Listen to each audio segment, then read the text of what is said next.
অনেক দিন আগের কথা। তখন ইসলাম সবেমাত্র প্রচার শুরু হয়েছে। এক গ্রামে ছিল এক বৃদ্ধা যার কোনো সন্তান ছিল না। তিনি খুবই ধার্মিক ছিলেন এবং আল্লাহকে অনেক বিশ্বাস করতেন। একদিন সেই গ্রামে এক এতিম ছেলে এলো। ছেলেটি খুবই অভাবী এবং অসহায় ছিল। বৃদ্ধার তাকে দেখে খুব দয়া হলো। তিনি ছেলেটিকে নিজের বাড়িতে আশ্রয় দিলেন এবং নিজের সন্তানের মতো দেখাশোনা করতে শুরু করলেন।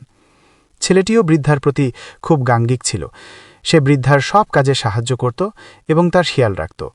এভাবেই তাদের মধ্যে একটি অপূর্ব সম্পর্ক গড়ে উঠল। ছেলেটি যত বড় হতে লাগল, সে বৃদ্ধার আরও মন জয় করতে লাগল।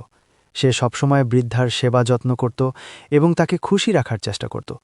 বৃদ্ধাও তাকে নিজের সন্তানের মতো ভালোবাসতেন এবং তার সব কথা শুনতেন।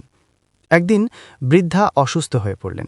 ছেলেটি তার শেষ সময় পর্যন্ত তার পাশে ছিল এবং তার সেবা করল। বৃদ্ধা মারা যাওয়ার পর ছেলেটি তার সব সম্পত্তি পেল। সে সম্পত্তি দিয়ে অনেক এতিম এবং অভাবী মানুষের পাশে দাঁড়ালো এবং তাদের অনেক উপকার করল। এই গল্পে আমরা কি শিখলাম? আমরা শিখলাম যে আমাদের সবসময় অভাবী এবং অসহায় মানুষের পাশে দাঁড়ানো উচিত এবং তাদের উপকার করা উচিত। এতে আল্লাহ আমাদের উপর খুশি হন এবং আমাদের মঙ্গল করেন। গল্পটা কেমন লাগলো